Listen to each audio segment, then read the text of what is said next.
A paz do Senhor a todos os irmãos. Mais um dia aqui, nós estamos aqui pela misericórdia de Deus, numa escola dominical, né, qual eu hoje sou o professor. E vamos começar com oração. Senhor, meu Pai, estamos aqui na Tua presença mais uma vez, Senhor, para Te glorificar e exaltar. Muito obrigado por mais um dia, Senhor, um dia de domingo, um dia abençoado, o qual vamos estar aqui, Senhor, decorrendo, Senhor, o ensino da Tua palavra. Te peço pela Tua graça, pelo Teu Espírito Santo, ó Deus, que me oriente, Senhor, me use, Senhor, para transmitir a Tua palavra para o Teu povo que vai estar ouvindo, Senhor, em nome de Jesus. Amém. Domingo passado foi lecionada a lição de número 1 pelo nosso pastor, e hoje coube a mim essa responsabilidade. A lição de número 2, que vai se tratar princípios bíblicos de ética cristã. Então hoje nós vamos ver o que são princípios bíblicos de ética cristã. Glória a Deus. E aqui, irmãos, sem mais delongas, o texto base se encontra em Filipenses, capítulo 4, versículo de 1 a 9. Mas, irmãos, por falta de tempo, eu quero que os irmãos leiam em casa, do versículo 1 até o versículo 9, o escritor aqui, né, comentarista dessa revista, ele destacou um texto que justamente é o versículo 8, Filipenses 4, versículo 8, que diz assim, finalmente, irmãos, tudo que é verdadeiro, tudo que é amável, tudo que é justo, tudo que é puro, tudo que é amável, tudo que é de boa fama, e se alguma virtude há, e se algum louvor existe, seja isso que ocupe o vosso pensamento. Então esse vai ser o versículo do capítulo 4, né, o versículo 8, é o que vai ser estudado hoje, e ele vai ser dividido em 6 partes. Então vamos estudar passo a passo, em 6 partes, cada parte desse versículo. Você entenderá os princípios imutáveis da palavra de Deus, nos quais o cristão deve moldar a sua vida. E nós sabemos, irmãos, que princípios são doutrinas. E doutrinas bíblicas, irmãos, não são mudadas. O que Deus estabeleceu, isso não pode ser mudado, certo? Então, e aqui nós temos que a nossa vida, ou seja, o cristão, ele tem que ser moldado pelos princípios bíblicos deixados no Senhor, pelo Senhor, na sua palavra, né? A palavra escrita e verbalizada. Então aqui, irmãos, a introdução. Como na primeira lição, né, a primeira lição ela foi ministrada pelo nosso pastor,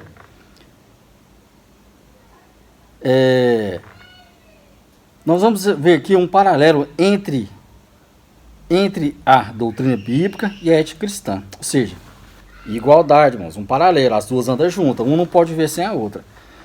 Com isso ficou claro que uma não pode subsistir sem a outra. Não podemos ter doutrina sem ética e ética sem doutrina.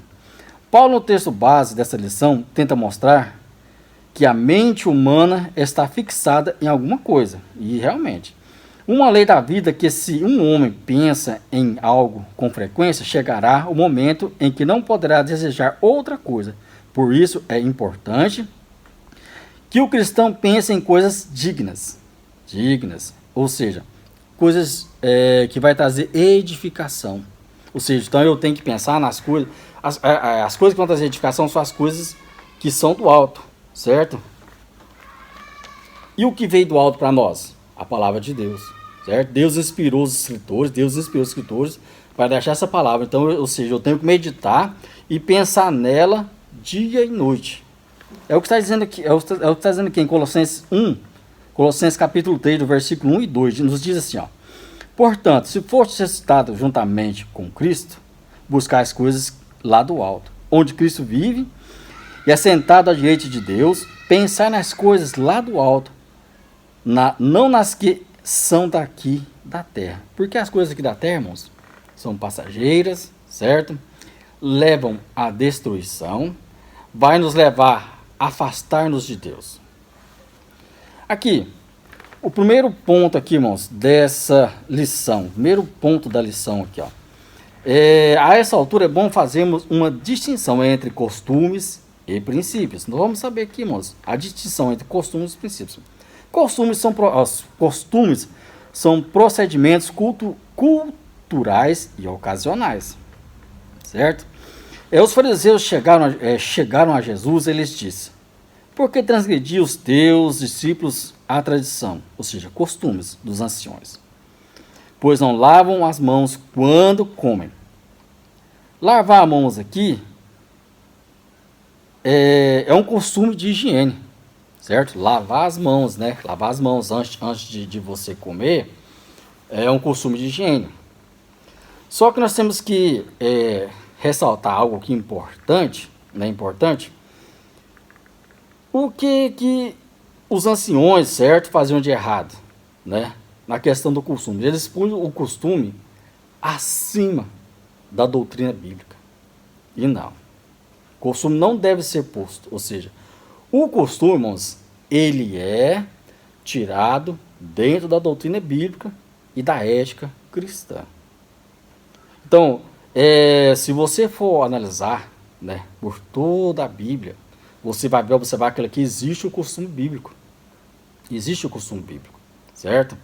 Esse aqui é um assunto, irmãos, né? Esse aqui é um assunto que teria que ter uma aula só para esse assunto. Então, irmãos, eu não vou aqui estender mais, devido ao tempo também, não vou estender mais, porque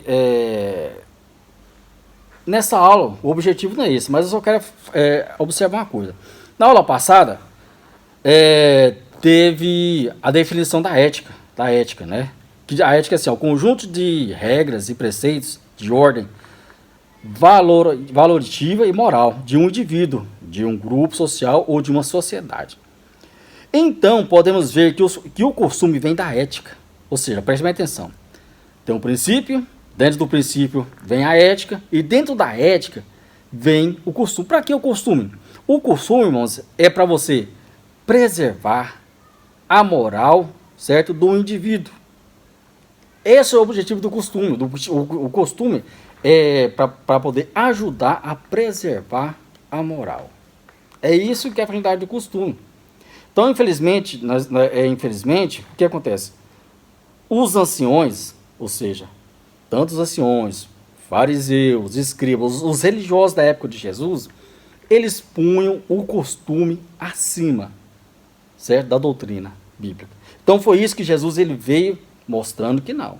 Primeiro vem a doutrina, depois vem a ética e depois vem o costume, para poder preservar a moral do indivíduo, certo? Agora aqui, princípios são procedimentos estabelecidos por Deus. E é interessante, são eternos, imutáveis e inegociáveis, certo? Ou seja, irmãos, princípios bíblicos não pode ser mudado, não tem como, não muda. Não muda. Só que nós observamos hoje, na nossa geração, certo? Pessoas tentando mudar os princípios bíblicos. É interessante quando nós lemos aqui, irmãos, em Apocalipse, certo? Apocalipse, capítulo 22, eu quero ler bem rapidinho aqui, já para nós passarmos. Só esse aqui, irmãos, já vai dar para entender, né? Para entender que princípios bíblicos não podem ser mudados. Olha o que está escrito aqui. Apocalipse, capítulo 22, os versículos 18 e 19. Ó. Porque eu testifico a todo aquele que ouvir as palavras da profecia deste livro, que, se alguém lhes acrescentar alguma coisa, Deus fará vir sobre as pragas que são escritas neste livro. E, se alguém tirar quaisquer palavra do livro dessa profecia, Deus o tirará a sua parte da árvore da vida e da cidade santa que estão escritas neste livro. E nós sabemos hoje, irmãos, infelizmente, né, que nós temos seitas, irmãos, elas mudam os princípios bíblicos de Deus, certo? Porque toda seita, o que acontece? Eles têm a Bíblia como base, mas só que eles mudam, certo? Tiram versículos, certo? Mudam palavras de alguns versículos por seus próprios interesses, né? E também temos hoje o evangelho neopentecostal. Que também, irmãos, ele vem distorcendo as doutrinas bíblicas e arrastando multidões, irmãos, multidões para o interesse próprio deles.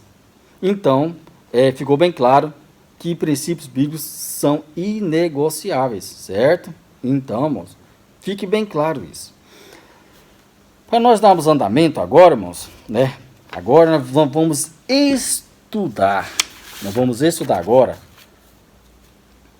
o capítulo 4 e o versículo 8 de Filipenses, né?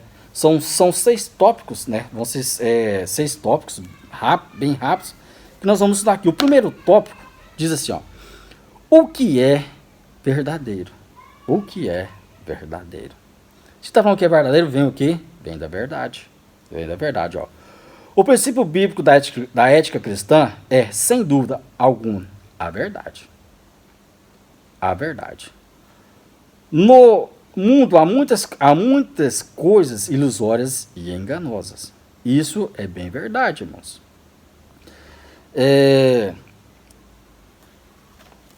Muitas coisas enganosas no mundo. Porque no mundo, irmãos, não há verdade. A verdade só em Cristo. Só em Cristo. Porque Ele é a verdade. Ele é a verdade. E quando nós olhamos, irmãos, Tiago 4:4, olha o que Tiago diz no seu livro 4:4. Mediante aqui essa palavra do comentarista, certo? Comentarista. Vamos ver aqui, irmãos, Tiago 4:4, bem rapidinho, que nos diz assim, ó: adúlteros e adúlteras, não sabeis vós que a amizade do mundo é inimizade contra Deus? Uma pergunta. Portanto, qualquer que quiser ser amigo do mundo, constitui-se inimigo de Deus.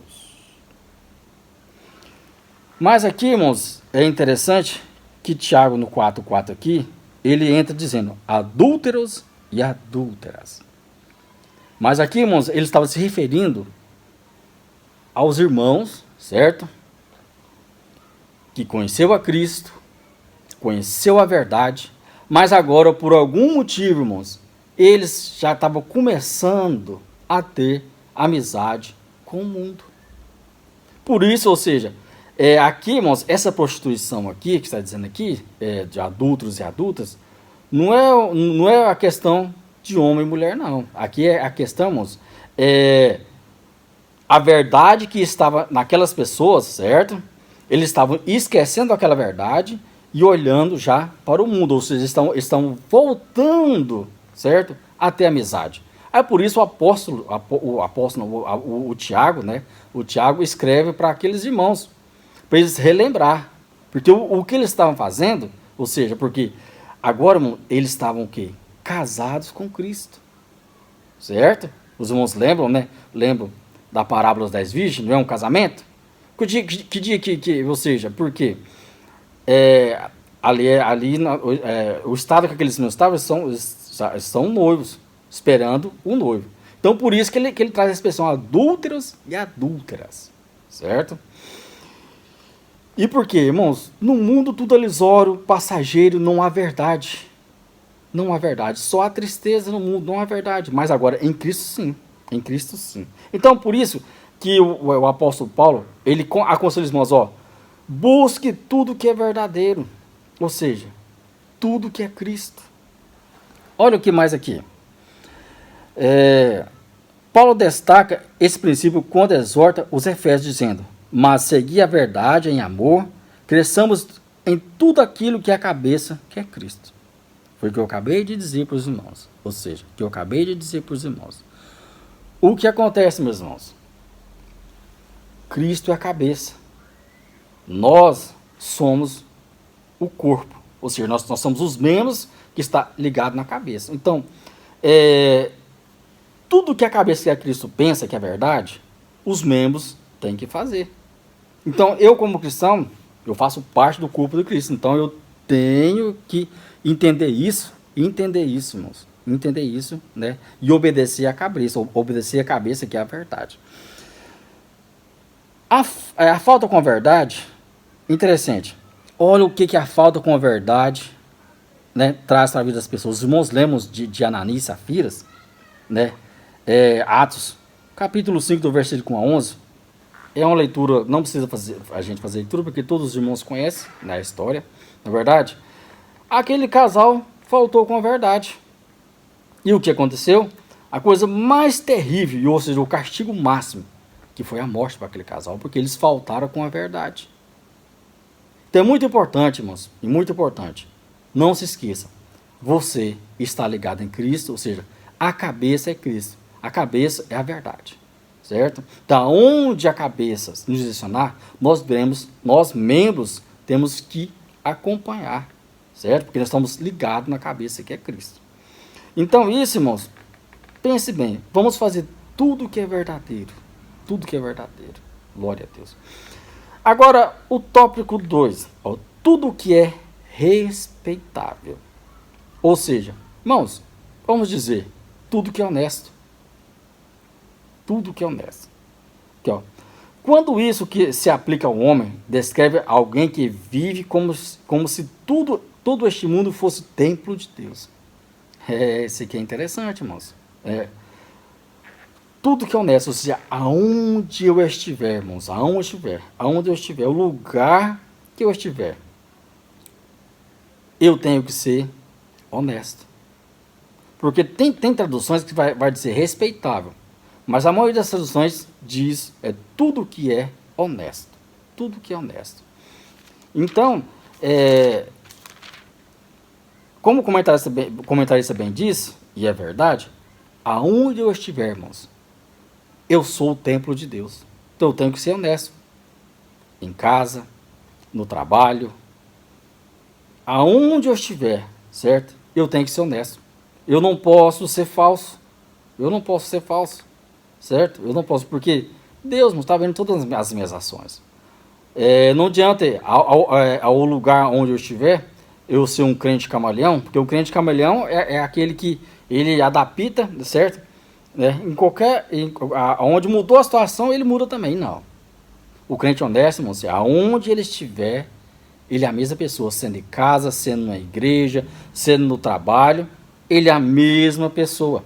A mesma pessoa. E é interessante, irmãos, a gente olhando isso,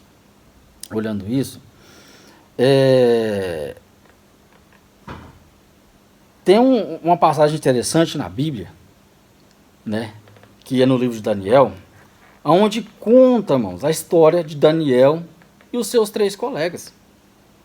Eles foram arrancados, certo, levados cativos, certo, para a Babilônia. Na verdade, isso é a história, né? Eles levados cativo, porque o rei Nabucodonosor levou cativo toda a Judá, na verdade, Judá. E o que acontece? Eles eram bem jovens, mas é maravilhoso, irmãos, observar a honestidade daqueles 4 rapazes. E a Bíblia destaca muito bem. Irmãos, eles passaram por inúmeras situações, mas eles foram verdadeiros e honestos, certo? Honestos. Aquilo que eles aprenderam desde criança, e eles já estavam passando da adolescência, entrando na juventude, eles eram muito jovens ainda, mas eles guardaram aquilo e foram honestos. Todas as situações que eles passaram, eles foram honestos, o quê? Guardando os princípios que eles aprenderam, certo? Aprenderam, né? No Pentateuco, certo? Todos os princípios ordenados de Deus e guardaram, irmão. Então isso é honestidade. Ou seja, aonde eu estiver, né? Não importa. Eu tenho que guardar, eu tenho que ser honesto, eu tenho que guardar os meus princípios. Os princípios que eu aprendi, certo? Os princípios que eu aprendi na verdade que a palavra de Deus, então eu tenho que ser honesto, irmãos, e ser verdadeiro. Não importa a situação que eu passar, você passar. Nós temos o exemplo aqui de 3, 4 jovens que foram honestos. Honestos. Então, é por isso que o apóstolo Paulo exorta, tudo que é honesto, que era para aqueles irmãos fazer, né? Tudo que é honesto. Isto é, a sua vida no mundo é idêntica, a sua vida no mundo é idêntica com a sua vida no templo de Deus?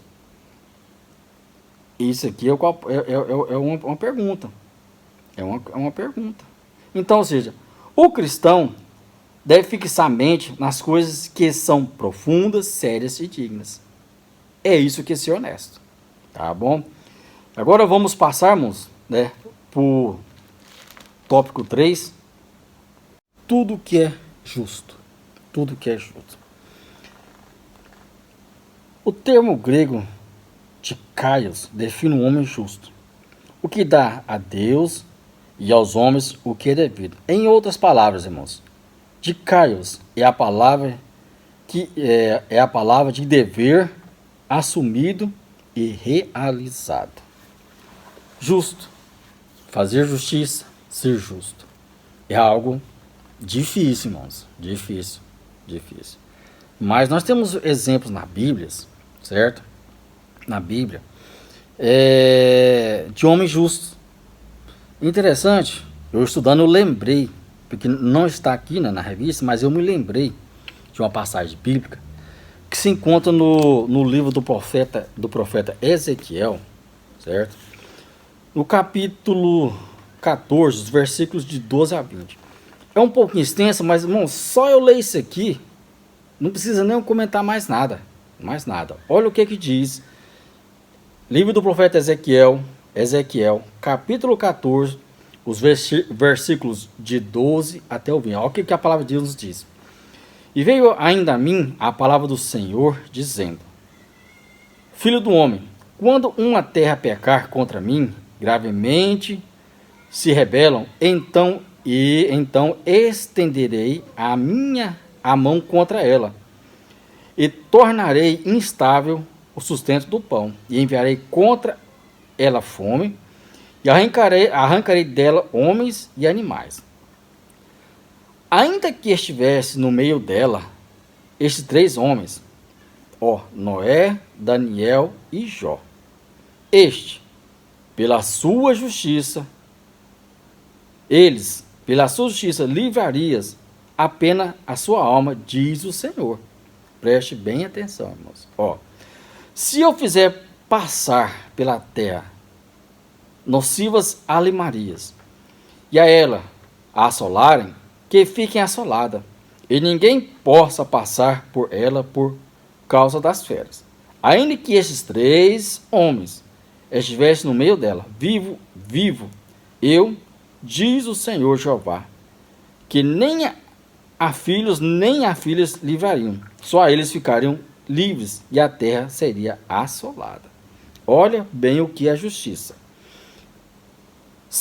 Ou se eu trouxer a espada sobre a tal terra, e disser: espada, passa pela terra, e eu arrancar dela homens e animais, ainda que aqueles 3 homens estivessem nela, vivo eu, diz o Senhor Jeová, que nem filhos nem filhas livrariam, mas a eles só ficariam livres.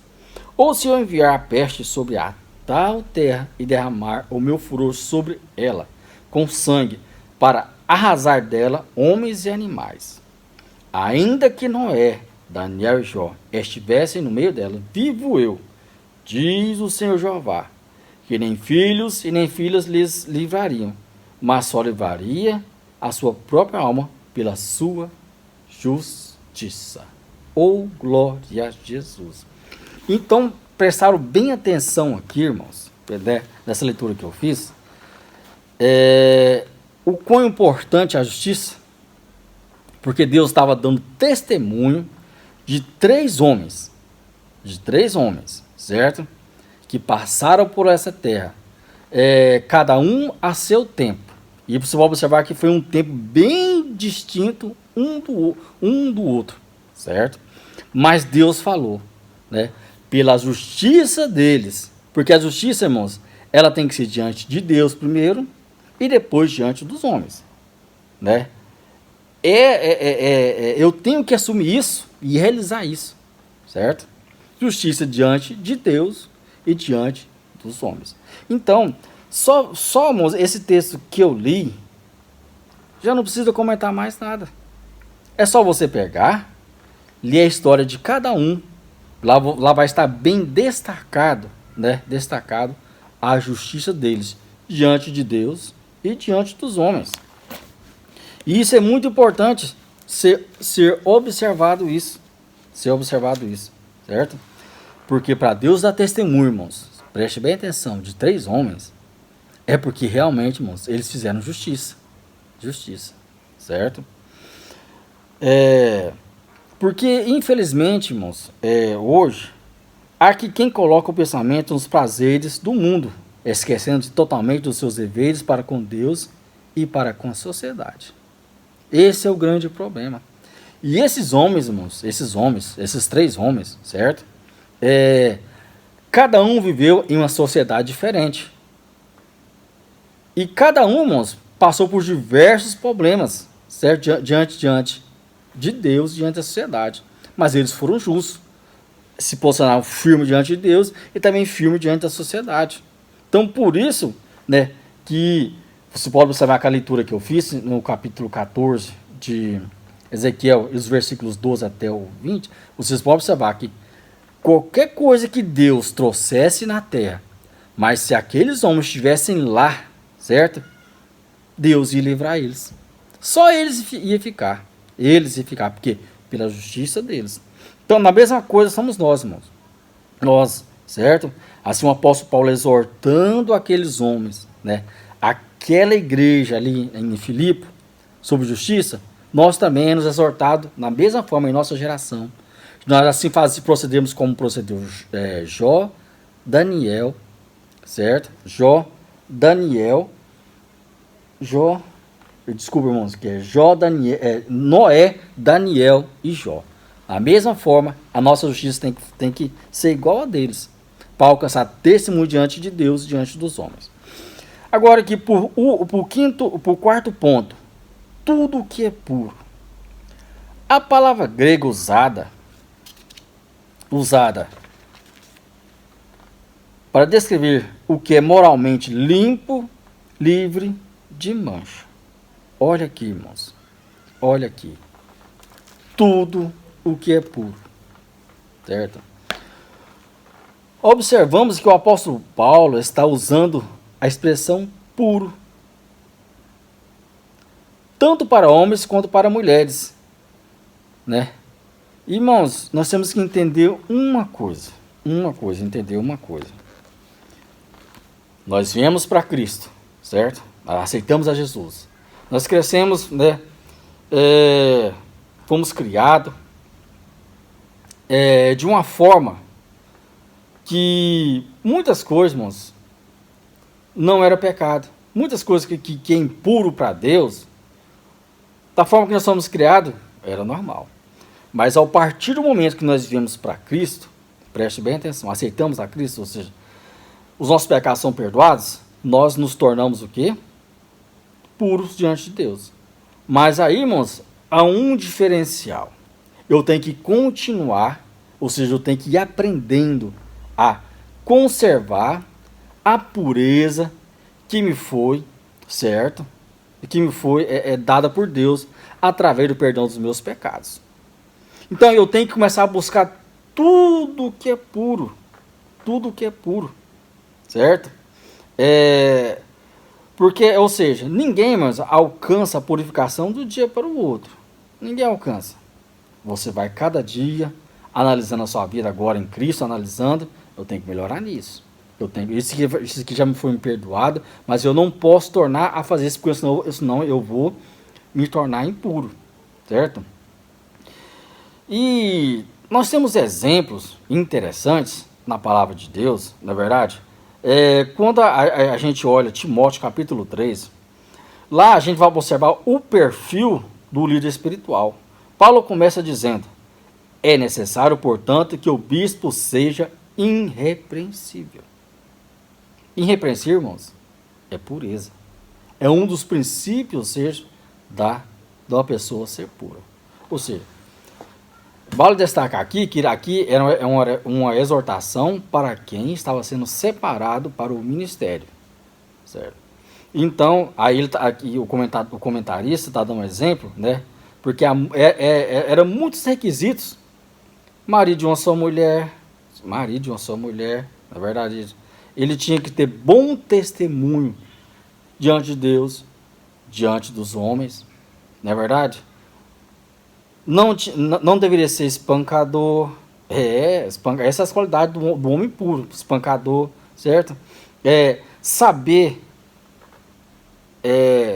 conduzir a sua família, ter os filhos em sujeição.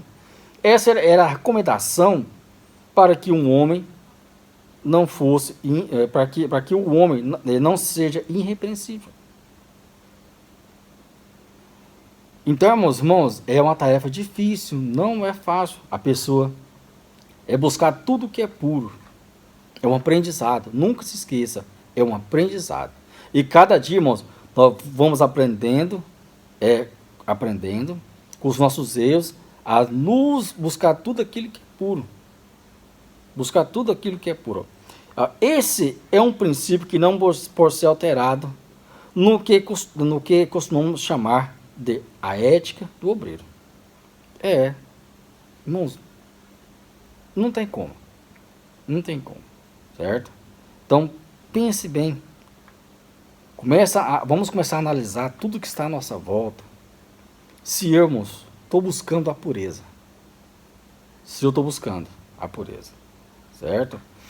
Então, vamos aqui, irmãos, passar para frente.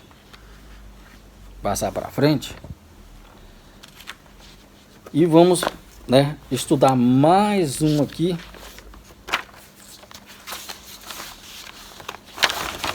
Que é o ponto número 5, certo? Número 5. Tudo que é amável. Tudo que é amável. Muito interessante isso aqui, irmãos. Para que a melhor tradução para que a melhor tradução seria tudo que é agradável. O termo amável ou agradável sugere tudo o que suscita amor. Interessante. Há crentes que vivem sofrendo porque alimentam no coração a vingança. Mas a exortação que o apóstolo Paulo traz aos irmãos, que era para os irmãos buscar tudo aquilo que é amável. Ou tudo aquilo que seja agradável. Irmãos, e é um negócio difícil. Coisa difícil, certo? Você ser amável com toda a situação que sobrevém. Sabe por quê? Porque é o seguinte, porque tem momentos que o nosso coração não consegue ser puro, não é verdade? Por isso nós temos que buscar tudo que é puro. Não consegue. E o que acontece? Muitas vezes há situações que eu vou ficar contrariado. Aí aonde, irmãos, que eu posso alimentar no meu coração um sentimento de amargura, e esse sentimento de amargura eu vou alimentando, porventura ele pode se tornar, virar outro sentimento, que vai ser um sentimento de vingança. Isso, infelizmente, irmãos, a gente vê muito acontecer. Por quê? Porque, irmãos, se eu buscar tudo aquilo que é amável, eu vou conseguir perdoar. Certo? Perdoar.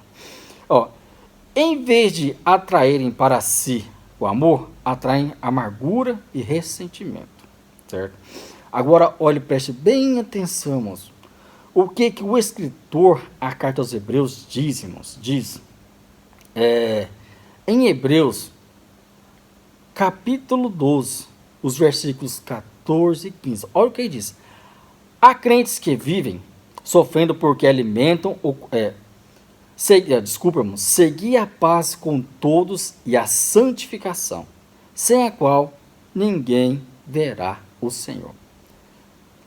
Antes de eu buscar a santificação, eu tenho que seguir a paz com todos. Meu Deus. Olha, irmãos. Seguir a paz com todos, irmãos, é com a minha família, com o meu vizinho, colega de trabalho, com os meus irmãos, de congregação, certo?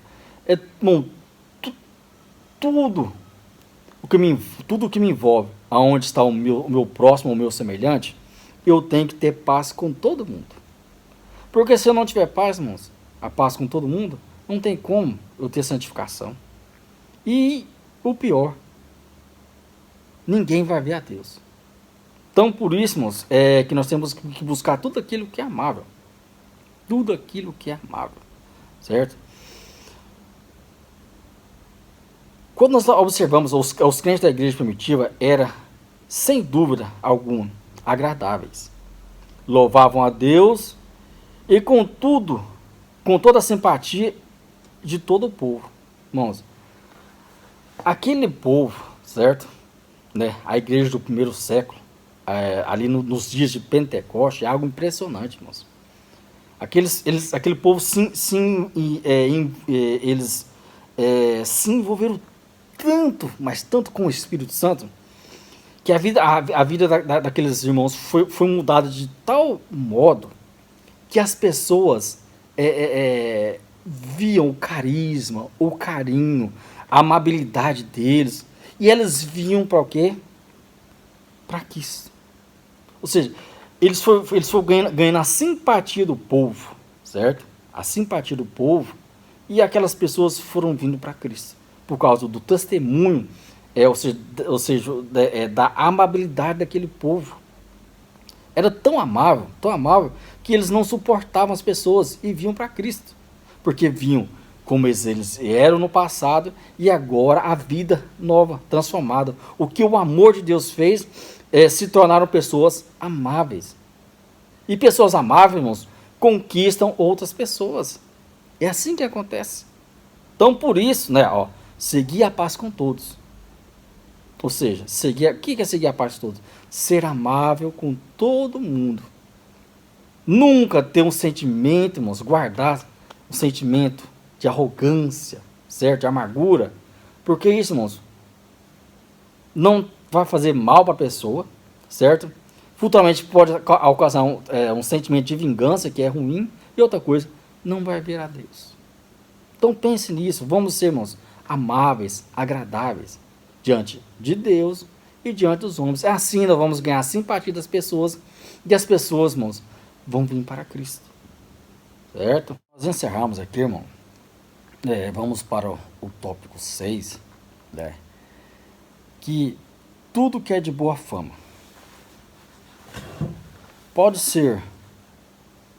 também pode ser tudo que é de boa reputação. Ou seja, a palavra boa fama, nós podemos traduzir por reputação.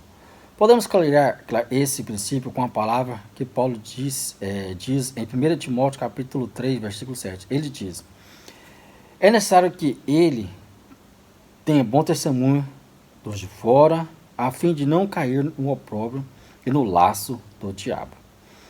Interessante, irmãos. Ou seja, reputação. É uma palavra bastante conhecida de todos nós, a reputação. Ou seja, é a minha vida, certo? A minha vida. Diante das pessoas, certo? Que estão à minha volta. É muito importante, nós temos ter bom testemunho. Reputação é isso, ou seja, ter um bom testemunho.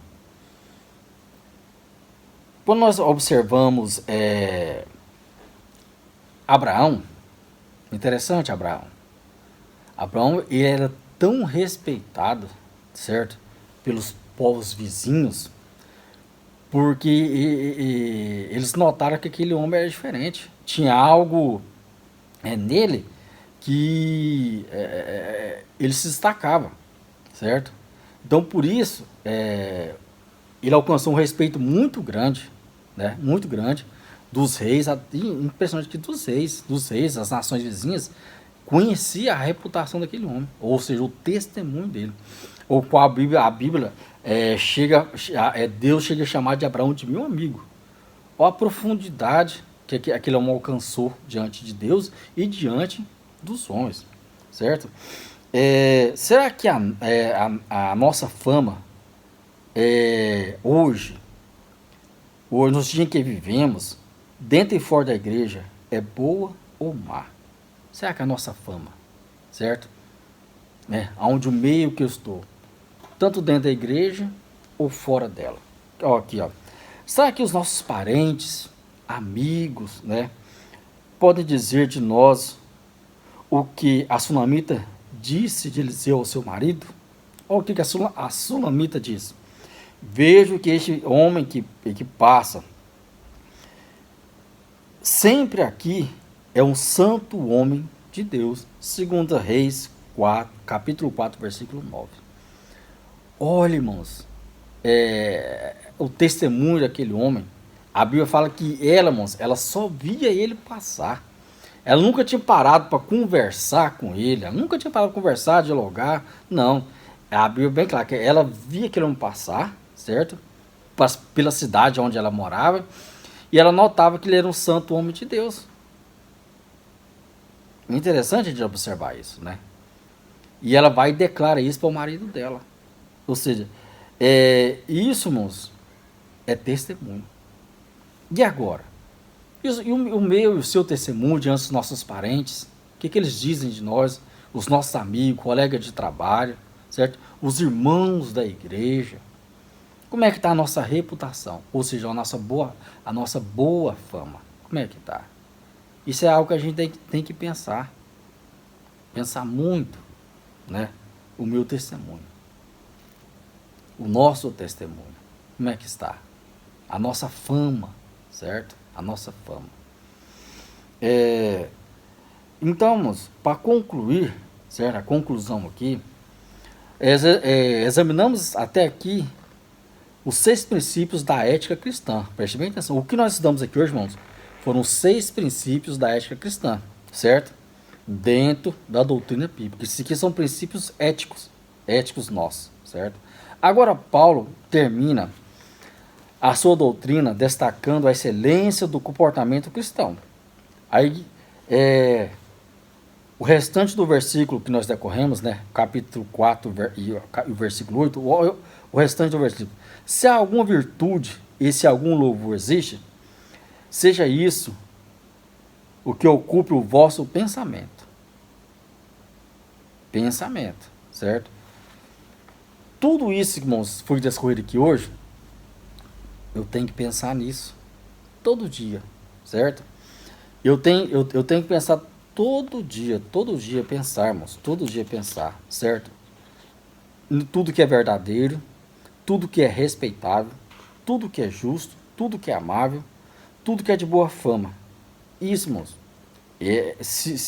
o apóstolo Paulo dizendo, se há virtude, certo? Que isso venha ocupar o meu pensamento. E claro que é a virtude, irmãos. Essa é a virtude da ética, certo? Para eu ser um autêntico cristão. Esses princípios se integram no conjunto dos verdadeiros valores da vida. Pensar nessas coisas significa tomá-las